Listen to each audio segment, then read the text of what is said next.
हर हर महादेव साथियों, आप सभी का अपने चैनल हार्ट टचिंग स्टोरी में तहे दिल से स्वागत है। आप सुंदर अपनी पसंदीदा कहानी मेरी ज़िंदगी हो तुमका बम्टस सेवे भाग। अब तक आपने सुना कि ज़िंदगी अपनी पहली प्रेजेंटेशन देने ये खड़ी हुई थी। सारी प्रेजेंटेशन देने के बाद ज़िंदगी बिल्कुल चुप हो गई।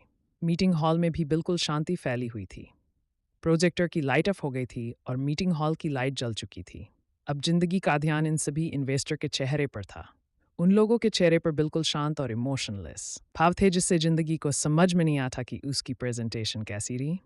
हालांकि जिंदगी ने इस प्रेजेंटेशन के लिए काफ़ी तैयारी पहले से कर रखी थी। काफ़ी कुछ उसको सिक्योरिटी एजेंसी के बारे में प्रेम और जितेंद्र जी से पहले ही पता था। व्यावसायिक पक्ष तो उसने इतने अच्छे से डील किया था कि उसको देखकर साहिर भी बिल्कुल हैरत में रह गया था, क्यों कि प्रेम जब कमर्शियल फैक्टर्स की बात आती थी तो अपने साथ जितेंद्र जी को रखता था। वह मार्केट में चल रहे इन ग्राफों को अच्छे से एक्सप्लेन नहीं कर पाता था और जागृति तो बिल्कुल शॉक डर गई थी। राणा एम्पायर के साथ इतने दिनों तक काम करने के बावजूद भी उसे सिक्योरिटी एजेंसी के बारे में इतनी जानकारी नहीं थी, क्योंकि सिसोदिया परिवार इस मामले में दूसरी एजेंसी के गार्ड को प्रोवाइड कर चुका था। लेकिन जिंदगी ने जिस तरह से डील किया था उस प्रेजेंटेशन को देखने के बाद जागृति काफ़ी सोच में पड़ गई थी कि शायद यही वजह थी कि राणा परिवार पर हाथ डालना इतना मुश्किल था।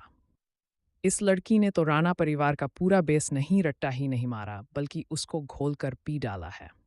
उसने साहिर की तरफ देखा, जो कि जिंदगी की तरफ ही देख रहा था। मैडम ने होमवर्क तो बहुत अच्छा किया है और साथ में इसका प्रेजेंटेशन देने का तरीका भी बहुत अच्छा है। लगी नहीं कि आज पहली बार प्ले बोर्ड के सामने खड़ी है। वेल डन जिंदगी। साहिर जिंदगी को देखते हुए अपने मन में सोच रहा था। तभी अचानक से जिंदगी की नज़र भी उसी के ऊपर पड़ गई। अचानक से एक क्लैपिंग की आवाज़ शुरू हुई और उसके बाद धीरे धीरे क्लैपिंग शुरू होने लगी। साहिर के होठों पर मुस्कुराहट फैल गई और साहिर को मुस्कुराते देखकर जिंदगी का भी पूरा कॉन्फिडेंस वापस आ गया था।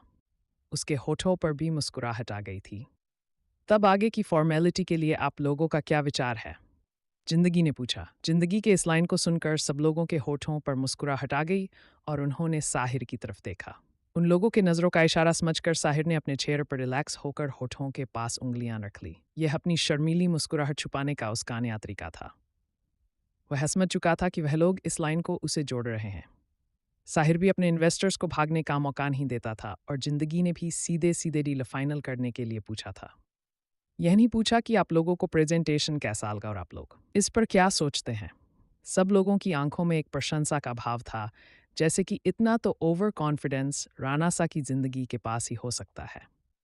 हम लोग तो इस चीज़ों के लिए पहले से ही तैयार थे, क्योंकि राणा सिक्योरिटी एजेंसी इस टाइम कम खर्चे में सबसे अच्छी सिक्योरिटी प्रोवाइड कर रही है। आपका प्रेजेंटेशन देखकर जो कुछ हमारे मन में शक था वही भी खत्म हो गया। पर फिर भी मेरा एक डाउट है। एक सीधे होकर बैठते हुए बोला। जी कहिए। जिंदगी उसकी तरफ मुड़ी। आज सुबह सुबह एक घटना सुनने को आई है। हालांकि ये कितनी सही है और कितनी गलत है, ये चीज़ मैं कंफर्म होकर नहीं कह सकता, क्योंकि मेरे पास इसके कोई सॉलिड रीज़न लिखे हुए आए नहीं हैं। बोलने से पहले वह साहिर की तरफ देख रहा था। साहिर भी पूरे ध्यान से उसकी बात सुन रहा था। हालांकि वह बात समझ गया था कि कहाँ से बात होने वाली है, पर फिर भी और चुपचाप सुन रहा था, जबकि जिंदगी कुछ उलझते हुए उसकी तरफ देख रही थी। मैं आपकी बात समझ नहीं रही। प्लीज मुझे अपनी बात क्लियर बताएं। जिंदगी ने साहिर की तरफ देखते हुए कहा। मैंने सुना है कि आज सुबह राणा अंपायर के पुराने दफ्तर में धमाका हुआ है और वहां पर सिक्योरिटी एजेंसी के 2 ऑफिसर मारे गए हैं। क्या आपको इस बात की जानकारी है? उस आदमी ने पूछा। जी। जिंदगी ने हाँ में सर हिलाया। उसे इस बात की जानकारी थी। अगर अभी साहिर इस मीटिंग को अटेंड कर रहा था तो वह सीधे से इस चीज़ को मानने से इनकार कर देता। इसका सीधा जवाब होता कि आजकल आपके कान बहुत तेज हो गए हैं, पर जिंदगी ने यहाँ पर इस चीज़ को स्वीकार कर लिया था। साहिर ने अपनी आंखें बंद कर ली। ये बेवकूफ़ लड़की कहीं ना कहीं अपनी बेवकूफ़ी से काम फंसा ही देती है। क्या ज़रूरत थी स्वीकार करने की? हमने कोशिश की थी, यह बात मीडिया में नहीं आई तो मीडिया में नहीं आई, लेकिन हवाएं इतनी तेज बहती हैं कि उड़ने उड़ने कानों तक पहुंच जाती है। साहिर ने एक दुख के साथ सोचा।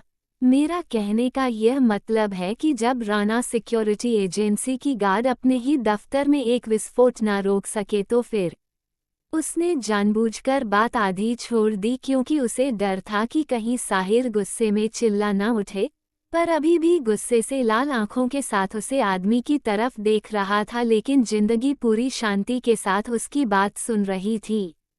जब वह आदमी चुप हो गया तो जिंदगी ने बोलना शुरू किया। आपने बिल्कुल सही सुना है। ये बहुत ही बड़ी दुर्भाग्यपूर्ण घटना आज हमारे ही प्रतापगढ़ वाले पुराने ऑफिस में हुई है। पर वह कोई विस्फोट नहीं था, कुछ उपद्रवी लोगों का उत्पात था। जैसा कि आप लोगों को पता है कि हम इस वक्त प्रतापगढ़ सिटी प्रोजेक्ट पर काम कर रहे हैं। कुछ असामाजिक तत्व ऐसे हैं जिनसे कि शांति बर्दाश्त नहीं होती, यह उन्हीं लोगों का किया धरा है। हालांकि यह नुकसान होता, पर इतना कहकर जिंदगी रुकी। साहिर उसकी तरफ घूरते हुए देख रहा था कि इस बात को स्वीकार करने की जरूरत क्या थी। अब आगे क्या बोलोगी, क्या कहकर इन लोगों को अपना भरवा दोगी जब हमारी सिक्योरिटी कंपनी हमारे ही प्रतापगढ़ को सुरक्षित नहीं कर सकती। साहिर के साथ साथ जागृति और सारे लोगों की आंखें जिंदगी के ऊपर जमी हुई थी कि अब जिंदगी किस तरह से सबका भरोसा हासिल करके ये डील कंफर्म करवाती है। अब आई चूहिया चूहेदानी के अंदर। बेसिक चीजों का रट्टा मारकर पास होया जा सकता है, पर पोजीशन नहीं मिलती। जागृति ने कुटिलता से मुस्कुराते हुए सोचा। ऐसे सवाल को सुनकर जहां साहिर परेशान सा हो गया था, जिंदगी ने अपना कॉन्फिडेंस एक सेकंड के लिए भी नहीं छोड़ा। बिल्कुल कॉन्फिडेंस के साथ ही आगे जवाब देने के लिए उसने आगे बोलना जारी रखा। यहाँ पर मैं अपने उन 2 सिक्योरिटी ऑफिसर की आत्मा की शांति की प्रार्थना करते हुए उन्हें धन्यवाद देना चाहूंगी कि उन लोगों के रहते हुए हमारे प्रतापगढ़ में इन असामाजिक तत्वों की साजिश नाकाम हो गई। उन लोगों ने अपनी जान पर खेलकर हमें किसी भी नुकसान से बचा लिया। हालांकि राणा सिक्योरिटी एजेंसी के प्रतिनिधि के रूप में हुई क्षति के लिए मुझे बहुत दुख और अफसोस है, परंतु ओवरऑल राणा एम्पायर की प्रतिनिधि होने के कारण मुझे इस बात का सुकून भी है कि हमने अपनी एजेंसी के ऐसे ऑफिसर्स अपनी ड्यूटी में रखा था जिसके कारण हम किसी भी तरह के और नुकसानों से बच गए, वरना सिक्योरिटी एजेंसी का जो नुकसान हुआ सो अलग। प्रतापगढ़ अंपायर और प्रतापगढ़ सिटी प्रोजेक्ट को भी काफ़ी नुकसान उठाना पड़ता। यहाँ पर खुद प्रतापगढ़ सिटी प्रोजेक्ट के ओनर बैठे हुए हैं। आप इसका जवाब दे सकते हैं, क्या ऐसा नहीं है? जिंदगी ने साहिर और जागृति से पूछा। साहिर जागृति की तरफ इशारा कर दिया। अचानक हुए इस सवाल के लिए जागृति बिल्कुल तैयार नहीं थी और न ही उसे इस मामले में कुछ ज़्यादा जानकारी थी। उसने इनकार में सर हिलाते हुए कहा, मुझे इस बारे में कुछ जानकारी नहीं है। वह अभी आगे कुछ बोलती उसके पहले ही साहिर ने कहा, अगर कोई प्रॉब्लम होती तब तो हम अपने सहयोगी से इस चीज़ की चर्चा करते। मुझे भी बस इसी चीज़ की जानकारी मिली है कि वहां पर हुए उपद्रव के दौरान 2 सिक्योरिटी गार्ड मारे गए हैं। इसके अलावा ऑफिशियल मीटिंग में जो सूचना मेरे तक आई है उसके अनुसार मेरे प्रोजेक्ट को 1 भी % का नुकसान नहीं है। उद्धरण चिन्ह। आई थिंक कि मैंने क्लियर कर दिया है कि अब आप लोगों को मेरी ही सिक्योरिटी एजेंसी की सेवा क्यों लेनी चाहिए। साहिर के जवाब के बाद जिंदगी ने सब कुछ क्लियर कर दिया। जिंदगी का जवाब सुनकर सब लोग चुप हो गए। मैं डील पर साइन करने के लिए सहमत हूँ। मैं एक प्राइवेट बैंकर हूँ और उनके एटीएम में प्रतापगढ़ सिटी में डाल रहा हूँ। मुझे ऐसी ही सिक्योरिटी एजेंसी की सुविधा चाहिए जो कि हमारे लिए अपनी जान पर खेल जाए। एक इन्वेस्टर में जैसे ही सिग्नेचर करना शुरू किया तो मीटिंग में मौजूद बाकी चारों ने भी डील फाइनल कर ली। पूरी तरह से यह डील सिक्योरिटी एजेंसी के हिस्से में आ गई। ये डील इसलिए भी महत्वपूर्ण थी कि यह वो लोग थे जो कि प्रतापगढ़ सिटी के अंदर अपना प्रोजेक्ट डाल रहे थे। साहिर और अर्जुन का सबसे मेन फोकस ये था कि यह लोग बाहर से एम्प्लॉय लाने की जगह अगर प्रतापगढ़ के लोग और प्रतापगढ़ से जुड़ी हुई चीज़ों की सेवा लेते हैं तो हमारे अच्छे खासे पैसे बच जाएंगे और हमारे लोगों को रोजगार भी मिलेगा। पूरी तरह से यह डील राणा अंपायर के फेवर में हो गई। मानना पड़ेगा लड़की को, लड़की अपने अंदर दिमाग रखती है। साहिर ने मुस्कुराते हुए जिंदगी की तरफ देखकर कहा। अब ये लोग यहाँ से निकालकर वापस रहना अंपायर के दफ्तर की तरफ जा रहे थे। क्या मतलब आपका? मेरे पास दिमाग नहीं है, जिंदगी ने अपनी आंखें छोटी करते हुए पूछा।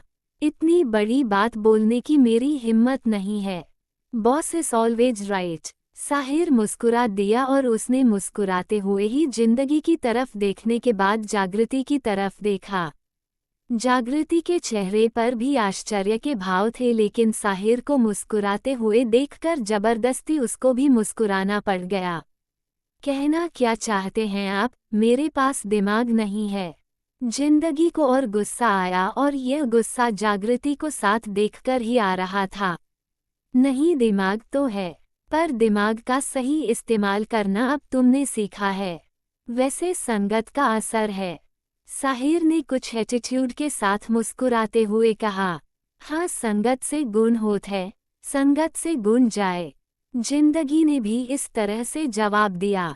चलिए, मैडम ने माना तो सही कि हमारे संगत का असर है कि दिन प्रतिदिन इनका दिमाग आगे बढ़ता जा रहा है। राणा साके खुद पसंदी की इम्तिहा थी। हाँ, और मैंने दूसरी लाइन भी कही है, जरा उसे पर भी गौर फरमा लीजिएगा।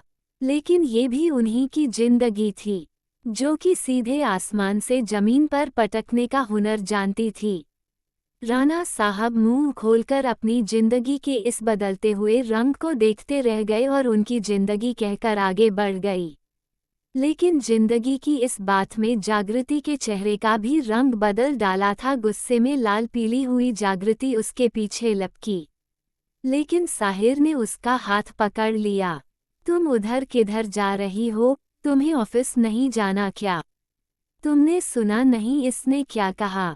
क्या मतलब था इसका? उद्धरण चिन्ह। अगर जिंदगी इतना मतलब सोचकर बोले तो फिर जिंदगी का मतलब समझ में कैसे आएगा? साहिर मुस्कुराया, लेकिन साहिर की मुस्कुराहट इस समय जागृति को जहर जैसी लग रही थी। ऐसा लग रहा था जैसे कि उसका मजाक उड़ा रही हो। ये सारी दार्शनिक बातें छोड़ो, मुझे तुम्हारी इन फिलॉसफी में कोई इंटरेस्ट नहीं है। वह सीधा सीधा मुझे टारगेट करके गई है, मैं इसको छोड़ूंगी नहीं। जागृति बोली। क्या यह क्या बेवकूफ़ जैसी बातें हैं? साहिल ने पूछा। बेवकूफ़ मैं हूँ या फिर वह खुद को अगर स्मार्ट समझने लगी है? तुमने सुना नहीं उसने क्या कहा? मुझे तो ऐसा लग रहा है कि तुम वह रिएक्शन दे रही हो। उसने मेरी बात का मुझे जवाब दिया है, पर इसमें तुम क्यों उसके पीछे गुस्से से जा रही हो? उसने तुम्हारी संगत पर उंगली उठाई है। उद्धरण चिन्ह। हाँ, उसकी संगत मुझे है, मेरी उससे। अब इसमें तुम बीच में खुद के ऊपर क्यों ले रही हो? साहिर सब कुछ जानते हुए अनजान बनते हुए बोला। वह मुझे बोलकर गई है। जागृति ने फिर से जताया। बेकार की बात है, अब इतने बड़े कॉन्ट्रैक्ट के फाइनल होने की खुशी झगड़े में बर्बाद मत करो। कुछ सख्ती के साथ कहते हुए साहिर ने इनकार में सर हिला दिया। जागृति का बस नहीं चल रहा था, वरना वह सबसे पहले साहिर से ही उलझ पड़ती। पर इस वक्त वह लोग लॉबी में खड़े थे। वहां सब लोग आ जा रहे थे, जबकि जिंदगी आगे गेट तक बढ़ गई थी। इधर अगर थोड़ी भी आवाज ऊंची होती तो इन दोनों के झगड़े की खबर जंगल में आग की तरफ फैल जाती, और इस वक्त जागृति ऐसा कोई स्कैंडल नहीं चाहती थी, क्योंकि सिसोदिया ने इसके लिए उसे बहुत सख्ती से मना किया था। छोड़ो इस बात को, तुम अब ऑफिस वापस चलोगी या फिर कहीं और जाना है? साहिर ने जागृति से पूछा, जबकि जिंदगी अपनी गाड़ी की तरफ बढ़ रही थी जो कि वह अपने साथ लेकर आई थी। ठीक उसी वक्त जागृति के फ़ोन पर किसी का मैसेज आया। मैं अभी अपने ऑफिस जाऊंगी, मुझे कुछ जरूरी काम है। जागृति बोली। ठीक है। साहिर अपनी गाड़ी की तरफ बढ़ गया। जागृति ने तुरंत अपने फोन का लॉक खोलकर और मैसेज देखने लगी। मैसेज देखकर उसके चेहरे पर मुस्कुराहट आ गई तो वह तुरंत साहिर से हटकर दोबारा उसे नंबर पर कॉल करने लगी तो साहिर अपनी गाड़ी की तरफ बढ़ने के बजाय जिंदगी की यारी तब बढ़ गया। अब यह शाही सवारी किधर चली? जिंदगी ने कुछ ना जवाब देते हुए एक नाराज नज़र उसके ऊपर डाली। जिंदगी को जागृति का साहिर के साथ होना पसंद नहीं आ रहा था और इसमें कोई छुपने छुपाने वाली बात नहीं थी। अब वो खुलकर इस मैटर पर अपनी नाराजगी जाहिर करने लगी थी। साहिर इस चीज को समझ रहा था लेकिन जिंदगी को चिढ़ाने का मजा इतनी आसानी से तो नहीं छोड़ सकता था। क्या बात है, गुस्सा तो बहुत तेज आ रहा है। आपको मतलब? अरे सारे मतलब तो मेरे पास ही है। उद्धरण चिन्ह तो रखते रहिए, मतलब मैं जा रही हूँ। साहिर के लगातार सवाल जवाब से तंग आ चुकी जिंदगी ने गुस्से में अपनी गाड़ी का दरवाजा खोला तो साहिर ने उसके हाथ पर अपना हाथ रख दिया। अरे ऐसे कैसे? दिल के टुकड़े टुकड़े करके मुस्कुरा के चल दिए। उद्धरण चिन्ह अब तो लग रहा है कि टुकड़ों को ढूंढते हुए रो रहे हैं। उद्धरण चिन्ह जिसके पास इतनी खूबसूरत बीवी हो वह भला क्यों रोएगा? उसकी जात के सारे टुकड़ों को संजोकर रखने वाली उसके पास है। लेकिन मासूम को फांसी चढ़ाने से पहले उसका जुर्म भी बता दिया जाता। उद्धरण चिन्ह आप और मासूम, वेरी फनी। अगर आपके जैसे मासूम होंगे तो सच के मासूम तो सुसाइड कर चुके होंगे। बिल्कुल नहीं, मासूम मुझ जैसे ही होते हैं। लेकिन तुम ये बताओ कि अब घर कहाँ जा रही हो? मेरे साथ चलो, साहिर ने कहा। क्यों? आपकी संगत में आपका साथ छोड़ दिया है क्या? जिंदगी ने तड़कते हुए पूछा। आप समझ में आया कि मैडम को क्यों गुस्सा आ रहा है? साहिर ने समझने का अभिनय करते हुए कहा और इसी अंदाज में सर हिलाया। क्यों, अब क्या हो गया? अच्छी तरह से जानती हूँ कि आप सब समझते हैं। केवल मुझे परेशान करने का एक भी मौका अपने हाथ से जाने नहीं देते। क्या जरूरत थी उनको अपनी संगत में यहाँ लेकर आने की? जिंदगी ने गुस्से में पूछा। इसमें वह ये भी भूल गई कि वह इस वक्त कहाँ पर खड़ी है। पर वर्किंग टाइम होने के कारण इस समय होटल का ये पार्किंग भी सुना पड़ा हुआ था। कुछ कर्मचारी आसपास थे लेकिन वहां पर कोई नहीं था। अरे मैडम, हमारी संगत तो आपसे ही है, जिंदगी भर का साथ है, ऐसे थोड़ी छूटेगा। वह तो बस ऑफिस से साथ में आई थी क्योंकि यह मीटिंग लेनी थी। साहिर का अंदाज मनाने वाला था। नहीं नहीं, जाइए उसी के पास जिनकी संगत में आप यहाँ आए थे यहाँ, और जिससे हंस हंसकर बातें कर रहे थे। जिंदगी चिढ़ते हुए बोली। एक नज़र उसने जागृति की तरफ डाली जो कि अपने फोन पर किसी से बात करते हुए कुछ हंसने ही जैसा मुंह बना रही थी। लेकिन ठीक उसी वक्त जागृति की नज़र भी जिंदगी की तरफ मिली। साहिर और जिंदगी को एक साथ देखकर उसकी आंखें कुछ छोटी हो गई थी। ठीक है, चलिए, अब दूसरे आपका साथ रास्ते में छोड़ सकते हैं, पर मैं नहीं। आप भी क्या याद करेंगे? जिंदगी ने जागृति को दिखाते हुए पूरे अधिकार के साथ साहिर का हाथ पकड़ा और उसकी गाड़ी की ओर चल पड़ी। साहिर मुस्कुरा दिया। लड़की समझदार नहीं, बहुत ज्यादा समझदार हो गई है। उद्धरण चिन्ह बिल्कुल। मम्मी कहती है कि अपनी जगह कभी भी नहीं छोड़नी चाहिए क्योंकि अगर गलती से भी आप अपनी जगह से हटते हैं तो 10 से उसे जगह पर आने के लिए तैयार बैठे रहते हैं। अब इतनी बड़ी बेवकूफ़ी तो मैं नहीं कर सकती हूँ, आफ्टर ऑल मैं जिंदगी हूँ, कुछ ऊंची आवाज में कहते हुए जिंदगी ने जताया। मकसद केवल जागृति को सुनाना था, जिसके कान अब फोन की बातों पर न होकर इधर की बातों में ही लगे हुए थे। पूरी पार्किंग सुनी थी, इस कारण पहले हो रही बातें भले ही साफ है सुनाई ना पड़ी हो, लेकिन जिंदगी की यह लाइन साफ साफ सुनाई पड़ी। लेकिन अपनी बात कहकर जिंदगी जागृति का जवाब सुनने के लिए वहां खड़ी नहीं रही, सीधे साहिर की गाड़ी में अंदर बैठ गई। गाड़ी में बैठने से पहले उसने जागृति के ऊपर एक नज़र डाली थी जो कि अब गुस्से में इधर ही आने को सोच रही थी, और जिंदगी गाड़ी मैं बैठ चुकी थी। माजरा तुरंत समझ में आया। जिंदगी के इस अंदाज पर तो साहिर को दिल ही दिल में खूब हंसी आई, लेकिन बजाहिर में वह नॉर्मल ही था। बिल्कुल, जिंदगी, तुम मेरी जिंदगी हो। जिंदगी के बगल बैठकर मुस्कुरा दिया। लेकिन इन दोनों को हंसते मुस्कुराते गाड़ी में बैठते हुए देखकर जागृति अब उधर की बात सुनकर हंसना तो दूर मुस्कुराना भी भूल चुकी थी। उसके चेहरे पर गुस्से और गम के मिले जुले भाव थे। इधर फोन पर हेलो हेलो हो रहा था, लेकिन जागृति साहिर की गाड़ी की तरफ बढ़ती जा रही थी। लेकिन साहिर ने ड्राइवर को आगे चलने का इशारा कर दिया था, जिसका नतीजा ये हुआ कि जागृति छटपटाती रह गई और साहिर गाड़ी गेट से बाहर निकल चुकी थी। आज तो तुम मेरे हाथ से बचकर निकल गई हो जिंदगी, लेकिन देखती हूँ कब तक तुम बचोगी और कब तक मुझे टारगेट करके तुम साहिर के पीछे छुपती रहोगी। एक दिन साहिर खुद तुम्हें अपने हाथों अपनी जिंदगी से बाहर निकाल कर फेंकेगा। यह मेरा वादा है तुमसे। यह एपिसोड आपको कैसा लगा कमेंट करके जरूर बताएं। वीडियो को लाइक और चैनल को सब्सक्राइब करना मत भूलिएगा।